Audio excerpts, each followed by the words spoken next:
ഈ ഒരു വീഡിയോയിൽ നിങ്ങൾ +1ലും +2ലും എന്തുകൊണ്ട് നല്ലൊരു മാർക്ക് വാങ്ങണം, എന്താണ് ഈ നല്ല മാർക്കിൻ്റെ ശരിക്കും ഇമ്പോർട്ടൻസ് എന്നുള്ള കാര്യം ഞാൻ നിങ്ങളെ കൺവിൻസ് ചെയ്യാൻ നോക്കും. സോ നിങ്ങൾ ഈ വീഡിയോ അവസാനം വരെയും കാണാൻ ശ്രമിക്കുക. ഓക്കെ, അപ്പോൾ മക്കളെ, നിങ്ങൾ +1ൽ പഠിക്കുന്ന കുട്ടി ആയിക്കോട്ടെ, +2ൽ പഠിക്കുന്ന കുട്ടി ആയിക്കോട്ടെ, നിങ്ങളുടെ ഒരു എല്ലാവരുടെയും ഒരു ആഗ്രഹമായിരിക്കും നല്ലൊരു മാർക്ക് വാങ്ങണം. നല്ലൊരു മാർക്ക് എന്ന് ഞാൻ പറയുമ്പോൾ പൊതുവേ 90% എബോവ് ഒരു മാർക്ക്, അത് 95 ആവാം, 98 ആവും, 99 ആവും, 100 വരെ ആവും. എന്തായാലും നല്ലൊരു മാർക്ക് വാങ്ങണം നിങ്ങളുടെ ഒരു ആഗ്രഹമായിരിക്കും. അതിന് പല പല കാരണങ്ങളുണ്ടാവും. ഏറ്റവും ഒബ്വിയസ് ആയിട്ടുള്ള എല്ലാവർക്കും അറിയുന്ന കാരണങ്ങൾ എന്താണ്?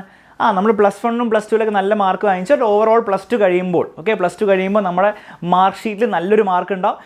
മിക്ക കോഴ്സും നിങ്ങൾ എൻട്രൻസ് എക്സാം എഴുതുന്നല്ലാതെ ബാക്കി എല്ലാ കോഴ്സിനും 90% കോഴ്സുകൾക്കും നിങ്ങൾ അഡ്മിഷൻ കിട്ടണമെങ്കിൽ, നല്ല കോളേജിൽ നല്ല കോഴ്സിനൊക്കെ നിങ്ങൾ ഉദ്ദേശിക്കുന്ന രീതിയിൽ അഡ്മിഷൻ കിട്ടണമെങ്കിൽ നിങ്ങൾ ഈ +2 മാർക്സിൻ്റെ ബേസിലായിരിക്കും. +2 എന്ന് പറയുമ്പോൾ +1നും +2ൻ്റെ മാർക്സിൻ്റെ ബേസിലായിരിക്കും. സോ ആ ഒരു രീതിയിൽ ആലോചിക്കുകയാണെങ്കിൽ നല്ലൊരു കോളേജിൽ കയറി നല്ലൊരു ലൈഫ് പിന്നീട് ഉണ്ടാവാൻ വേണ്ടി, നല്ലൊരു കരിയർ പിന്നെ ഉണ്ടാവാൻ വേണ്ടി നിങ്ങളുടെ +2ൻ്റെ മാർക്സ് നിങ്ങളെ വളരെയധികം സഹായിക്കും. സോ ആ രീതിയിൽ ആലോചിക്കുകയാണെങ്കിൽ +2ൽ മാർക്സ് അല്ലെ +1ൽ മാർക്സ് നന്നായിട്ട് കിട്ടുക എന്ന് പറഞ്ഞാൽ വളരെ ഇമ്പോർട്ടൻ്റ് ആണ്. രണ്ടാമത്തെ വേറൊരു കാര്യം എന്താണ്? നമുക്ക് നല്ലൊരു മാർക്ക് കിട്ടിയാൽ, ഒരു 96% കിട്ടിയാൽ നമുക്ക് തന്നെ ഒരു അഭിമാനമായിരിക്കും. നമുക്ക് തന്നെ തോന്നും, നമുക്കൊരു സെൽഫ് വാല്യൂ ഒക്കെ കുറച്ച് തോന്നും അല്ലേ. നമുക്ക് മാത്രമല്ല, നമ്മുടെ പേരൻസിന് സന്തോഷമാവും, നമ്മുടെ ടീച്ചേഴ്സിന് സന്തോഷമാവും. പിന്നെ നിങ്ങൾ സ്കൂളിലൊക്കെ പോകുമ്പോൾ എന്താണ്, നിങ്ങൾക്ക് പറയാം ഞാൻ 97 വാങ്ങിച്ചാണ്, അല്ലെ നിങ്ങളുടെ ജൂനിയേഴ്സിനോട് പറയാം. അപ്പോൾ ഒരു രസമായിരിക്കും, അതിൻ്റെ ഒരു രസം എലമെൻ്റ് അതിൽ വളരെ ഉണ്ട്. അത് പിന്നീടും ഭയങ്കര രസമായിരിക്കും. നിങ്ങൾ കോളേജിൽ പോകുമ്പോഴും നിങ്ങൾക്ക് പറയാം നിങ്ങൾക്ക് ഇത്രയാണോ, അപ്പോൾ എല്ലാവരും ആണോ നീ ഇത്രയാണോ. പിന്നെ ജോലിക്ക് പോകുമ്പോഴും അത് കഴിഞ്ഞിട്ട് നിങ്ങൾക്ക് കുട്ടികളുണ്ടാകുമ്പോഴൊക്കെ അവരോട് പറയാം അച്ഛന് ഇത്രയും മാർക്ക് കിട്ടി, അമ്മയ്ക്ക് ഇത്രയും മാർക്ക് കിട്ടി എന്നൊക്കെ വേണേൽ പറഞ്ഞ് നിങ്ങൾക്ക് എന്ത് ചെയ്യാം, ഒരു രസം കൂടിയായിരിക്കും. അത് തീർച്ചയായും നിങ്ങളുടെ ലൈഫിൽ നിങ്ങൾ ക്യാരി ഫോർവേഡ് ചെയ്യാൻ പറ്റുന്ന പോകുന്ന ഒരു വലിയ രസം കൂടിയായിരിക്കും. അപ്പോൾ ഈ രണ്ട് കാര്യങ്ങൾ തന്നെ വലിയ രണ്ട് കാര്യങ്ങൾ തന്നെയാണ്. ഇത് മാത്രം മതി നിങ്ങൾക്ക് മോട്ടിവേഷൻ ആണെങ്കിൽ. നിങ്ങൾ എന്ത് ചെയ്യുക, ഇത് മാത്രം മനസ്സിൽ ധ്യാനിച്ച്, ഇത് മാത്രം നിങ്ങൾ എന്ത് ചെയ്യുക, ഒന്ന് കണ്ണടച്ച് ഈ രണ്ട് കാര്യങ്ങൾ മുന്നിൽ കണ്ട് നിങ്ങൾ എന്ത് ചെയ്യുക, നിങ്ങൾ പ്രിപ്പറേഷൻ അടിപൊളിയായി തുടങ്ങുക. ഇനി പഠിച്ചാലും നിങ്ങൾക്ക് സിമ്പിളായിട്ട് എന്ത് ചെയ്യാൻ പറ്റും, നല്ല മാർക്ക് ഉണ്ടാക്കിയെടുക്കാൻ പറ്റും. പക്ഷേ നിങ്ങൾ ആലോചിക്കുകയാണ്, സാർ ഇതൊന്നും എനിക്ക് പോരാ, ഇതൊന്നും അത്ര വലിയ റീസൺ ഒന്നല്ല, ഇതൊന്നും എനിക്ക് വലിയ വാല്യൂ ഇല്ല ഈ പറഞ്ഞ കാര്യങ്ങൾ. സാർ വേറെ എന്തെങ്കിലും ഒരു റീസൺ പറഞ്ഞു, കുറച്ചും കൂടി ഒരു മീനിങ് ഫുൾ ആയിട്ടുള്ള ഒരു റീസൺ പറയാൻ പറഞ്ഞാൽ എനിക്ക് ഇത്രയേ പറയാനുള്ളൂ. ഞാൻ എൻ്റെ പേഴ്സണൽ എക്സ്പീരിയൻസ് വെച്ച് പറഞ്ഞുതരാം. ഞാൻ എൻ്റെ +1 +2 പഠിച്ചത് CBSEയിലാണ്.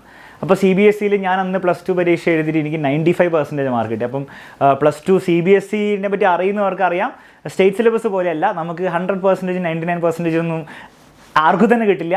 അത് ഞാൻ എഴുതിയ വർഷമായിരുന്നപ്പോൾ അതെന്താണ് 98% തന്നെ വളരെ കുറച്ച് പേർക്ക് തന്നെ, ഇന്ത്യയിൽ തന്നെ കുറച്ച് പേർക്ക് കിട്ടുന്നുള്ളത് 98% ഒക്കെ. അപ്പം അത്യാവശ്യം നല്ല ഡിഫിക്കൽട്ടാണ്. അപ്പോൾ അതിൽ 95% ആണ് അത്യാവശ്യം നല്ലതാണ്. കാരണം അന്നത്തെ എൻ്റെ ഓർമ്മ ശരിയാണെങ്കിൽ കോഴിക്കോട് ഡിസ്ട്രിക്റ്റിലെ അന്നത്തെ ടോപ്പറിന് തന്നെ 96.2 അങ്ങനെ എന്തോ പെർസെൻറ്റേജ് കിട്ടിയുള്ളൂ. അപ്പോൾ അത്യാവശ്യം നല്ലൊരു മാർക്കായിരുന്നു. അപ്പോൾ ആ മാർക്ക് കിട്ടിയോണ്ട് എനിക്കുണ്ടായ ഏറ്റവും വലിയൊരു കാര്യം എന്താണെന്ന് വെച്ചാൽ, എനിക്ക് നല്ല കോളേജിൽ അഡ്മിഷൻ കിട്ടി, അങ്ങനത്തെ കാര്യങ്ങൾ അല്ലാണ്ട് ഞാൻ പ്രതീക്ഷിക്കാത്തൊരു കാര്യം അതിലുണ്ടായി. അതായത് അതിൻ്റെ മുൻപ് +1ൽ ഞാൻ വലിയ കാര്യമായിട്ട് പഠിക്കില്ലായിരുന്നു. ഞാൻ കുറച്ച് ഉഴപ്പി നടന്ന് പരീക്ഷയ്ക്ക് ജസ്റ്റ് മോശമില്ലാത്ത രീതിയിൽ പാസ്സായി എത്തുകയാണ് +2ലേക്ക്. കാരണം +1ൽ CBSEയിൽ +1ലെ മാർക്ക് കൂട്ടില്ല, +2ലേക്ക് നേരെ +2ലെ മാർക്ക് മാത്രമേ കൂട്ടുള്ളൂ. നമ്മുടെ സ്റ്റേറ്റ് സിലബസ് പോലെയല്ല. +2ലെത്തിയപ്പം ഒബ്വിയസ്ലി ആ ഒരു പേടിയും ഒരു ടെൻഷനൊക്കെ വന്നിട്ട് ഈ അവസാനത്തെ ഒരു 3.5 മാസമാണ് ശരിക്കും പഠിച്ചത്. അപ്പോൾ ശരിക്കും ഹാർഡ് വർക്ക് ചെയ്തു, നന്നായിട്ട് എല്ലാ ദിവസവും 8 മണിക്കൂറും 7 മണിക്കൂറൊക്കെ കുത്തിയിരുന്ന് പഠിച്ച് ആ 3.5 മാസം കൊണ്ട് പഠിച്ചിട്ടാണ് ഇത്രയും നല്ല മാർക്ക് വാങ്ങിച്ചെടുക്കാൻ പറ്റിയത്, സ്കൂളിലെ വൺ ഓഫ് ദി ടോപ്പേഴ്സ് ആവാൻ പറ്റിയത്. പക്ഷെ ആ ഒരു ജേണി എന്നെ ഒരു കാര്യം പഠിപ്പിച്ചു. അതായത് നമ്മൾ ഒരു ഗോള് മുന്നിലുണ്ട്, അതായത് 95% അല്ലെങ്കിൽ 94% മാർക്ക് എനിക്ക് നേടണം. ആ ഗോള് മുന്നിൽ വെച്ചിട്ട് ശരിക്കും സിൻസിയറായിട്ട്, ആരെയും കാണിക്കാൻ വേണ്ടിയിട്ടല്ല, ആരെയും ബോധിപ്പിക്കാൻ വേണ്ടിയില്ല, നിങ്ങൾക്ക് വേണ്ടി തന്നെ നിങ്ങൾ സിൻസിയറായിട്ട് നിങ്ങൾ ഹാർഡ് വർക്ക് ചെയ്യാൻ റെഡിയാണെങ്കിൽ, ഹാർഡ് വർക്ക് തന്നെ ചെയ്യണം, ഏത് ഷോർട്ട് കട്ടൊന്നുമില്ല, ചെയ്യാൻ റെഡി ആണെങ്കിൽ നിങ്ങൾക്ക് അത് നേടിയെടുക്കാം. ആ ഒരു പാഠമാണ് ഞാൻ ആ പരീക്ഷയോടെ മനസ്സിലാക്കിയത്. അത് പിന്നീട് ലൈഫിൽ വളരെ യൂസ്ഫുള്ളായി. കോളേജിൽ പോയപ്പോൾ എന്താണ് ആ രീതിയിൽ പഠിക്കാൻ തുടങ്ങി. കാരണം നമുക്ക് ഓൾറെഡി അറിയാം, ഓക്കെ എനിക്ക് ഇത്രയും മാർക്ക് വേണമെങ്കിൽ ഞാൻ ശരിക്കും സിൻസിയറായിട്ട് എനിക്ക് വേണ്ടി തന്നെ ഞാൻ ഹാർഡ് വർക്ക് ചെയ്താൽ എനിക്ക് നടത്തിയെടുക്കാൻ പറ്റും. അതുകൊണ്ട് തന്നെയാണ് പിന്നീട് ഞാൻ കോളേജ് കഴിഞ്ഞിട്ട് എൻ്റെ മാസ്റ്റേഴ്സ് ചെയ്യാൻ വേണ്ടിയിട്ട് ഇന്ത്യയിലെ വൺ ഓഫ് ദി പ്രീമിയർ കോളേജായ IIMൽ അഡ്മിഷൻ കിട്ടിയത് ഇതേ സ്റ്റൈൽ ഓഫ് സ്ട്രാറ്റജി ഇംപ്ലിമെൻറ്റ് ചെയ്തിട്ടാണ്. അതിനുശേഷം നമ്മുടെ കോളേജ് കഴിഞ്ഞിട്ട് ഞാനും അലൻസാറും കൂടി എക്സാമിനർ തുടങ്ങി ഇന്ന് കേരളത്തിലെ ഏറ്റവും ലാർജസ്റ്റ് ലേണിംഗ് പ്ലാറ്റ്ഫോം ആക്കി മാറ്റിയതും ഈ ഫിലോസഫി വെച്ച് തന്നെയാണ്. അതായത് നമ്മുടെ മനസ്സിൽ നമ്മുടെ മുന്നിൽ ഒരു ഗോൾ ഉണ്ടെങ്കിൽ നമ്മൾ ശരിക്കും സിൻസിയറായിട്ട് ഹാർഡ് വർക്ക് ചെയ്യാൻ റെഡിയാണെങ്കിൽ നമുക്കത് നേടിയെടുക്കാൻ പറ്റും. അപ്പം ഈ ഒരു ലെസൺ ആയിരുന്നു എനിക്ക് +2 മാർക്ക് കൊണ്ട് ഏറ്റവും യൂസ്ഫുൾ ആയത്, അല്ലാണ്ട് ആ മാർക്ക് കൊണ്ടല്ല.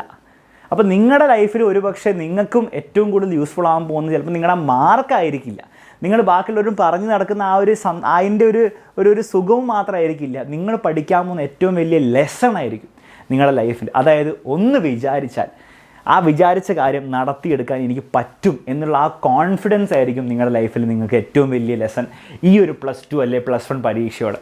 സോ ആ രീതിയിൽ നിങ്ങൾ ഈ പരീക്ഷനെ കാണുക, നിങ്ങളുടെ ലൈഫിൽ തന്നെ നിങ്ങളുടെ ലൈഫിനെ മാറ്റിമറിക്കാൻ കെൽപ്പുള്ള ഒരു ജീവിത ലെസൺ ആയിരിക്കും, ആക്ച്വൽ പ്രാക്ടിക്കൽ ലെസൺ ആയിരിക്കും. നിങ്ങൾക്ക് തന്നെ ഫീൽ ചെയ്യാൻ പറ്റുന്ന, ആരും പറഞ്ഞു തരേണ്ടതല്ല, ഞാൻ പറഞ്ഞു തരേണ്ടതല്ല, നിങ്ങൾക്ക് തന്നെ അനുഭവിക്കാൻ പറ്റിയ ലെസൺ ആയിരിക്കും എന്നുള്ള ഒരു മനോഭാവത്തോടെ നിങ്ങൾ ഈ പരീക്ഷയെ നേരിടാൻ നോക്കുക.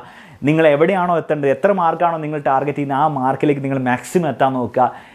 ഒരു കാര്യം ഞാൻ പറഞ്ഞുതരാം, നിങ്ങൾ ഒരിക്കലും ഈ ഒരു ഡിസിഷൻ, ഈ നല്ല മാർക്ക് വാങ്ങാൻ വേണ്ടി ഇപ്പോൾ എടുക്കാൻ പോകുന്ന ഈ ഡിസിഷൻ നിങ്ങൾ റിഗ്രറ്റ് ചെയ്യില്ല.